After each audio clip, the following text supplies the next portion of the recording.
And we're back following a Hendrix 68-66 Southern Athletic Association win over Millsaps in the second game in less than 24 hours between these two teams. I'm joined on the postgame by Hendrix head coach Thad McCracken. Coach, first, congratulations on the win. What did you see from your team today? Just your overall general impressions from today's game. Yeah, thanks on the congrats, Nicholas. I appreciate it. To say that I'm proud of our guys would be a severe understatement. I mean, they were incredible. We've talked about all the adversity we have with the way we're trying to practice.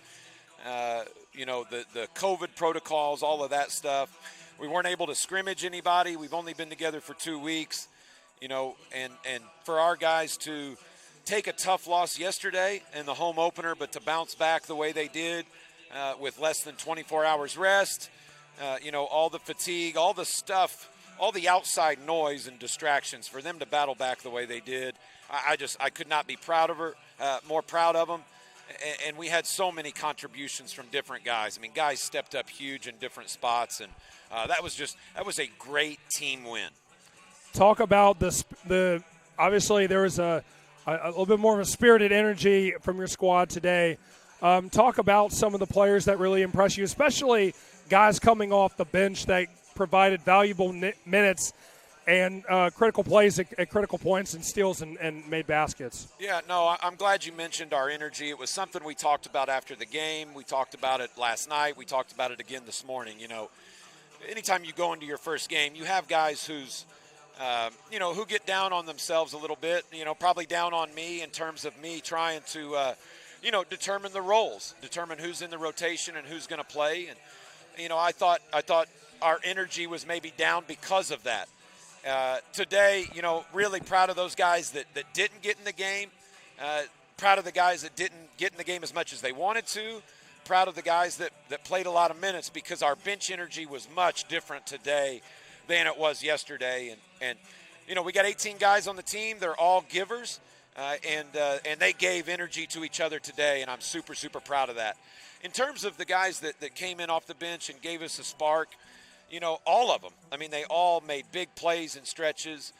Miko, our senior, I love that guy. I have so much respect for that kid, that man. He just embodies what our program is all about, and he's a guy that has continued to work, put in the time. He's a great leader for us. I thought he played well off the bench today. Tyler Dythloff, Jackson Parks, those two guys really defended well for us. Jay came up with some huge defensive plays in a stretch to give us some big momentum. When we had Seth's injury scare, Craig Collier came in and made some big baskets and is really improving his defensive game.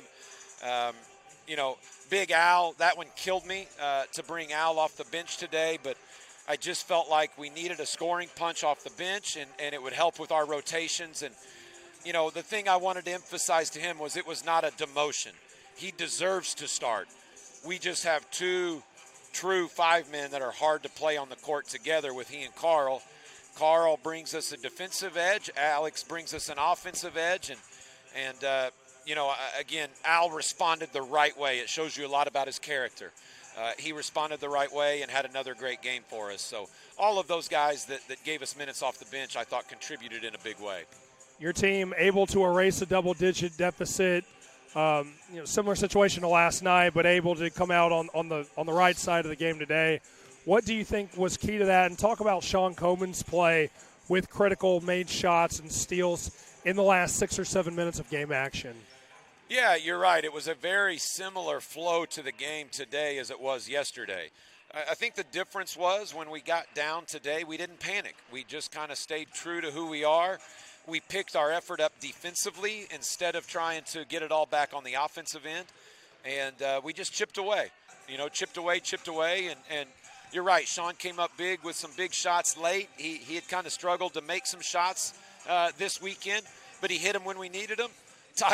Big Tyler stepped out, hit 2 big ones as well, and really kind of pushed us over the top there. And, Sean missed a free throw, but he made a great defensive play the time before to get the stop and the steal. And, again, made a play there late and just could not be more proud of every single guy on the roster.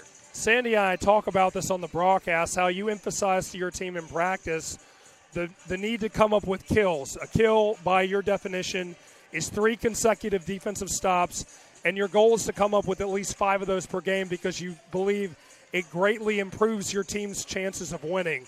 Your team was really able to come up with critical stops today, just similar to last night, but, Millsaps would seem to answer with the 3 when you were able to string together a few, good possessions offensively and defensively.